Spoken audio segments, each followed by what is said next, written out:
हां ठीक आहे. मोठी त्रिकोणाची आकृती आहे. तुला काय करायचं आहे, याच्यामध्ये एकूण किती त्रिकोण आहेत ते शोधायचं आहे.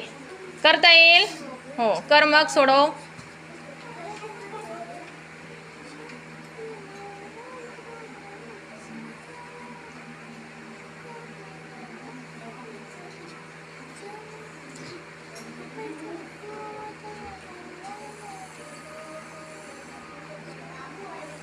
किती आहेत एकूण?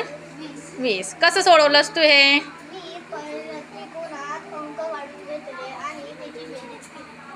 बरोबर आहे. 1 + 2 + 3 + 4 + 5 + 6 बरोबर 20 होतात का? करून दाखव बेरीज.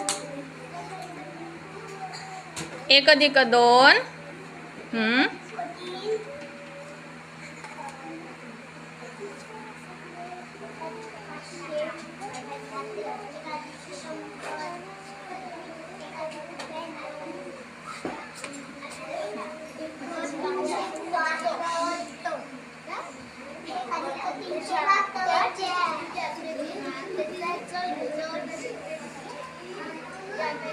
किती आली? 21. म्हणजे टोटल एकूण किती त्रिकोण आहेत या मोठ्या आकृतीत? 21. पहिलं उत्तर चुकलं होतं ना तुझं? हो ठीक आहे, व्हेरी गुड.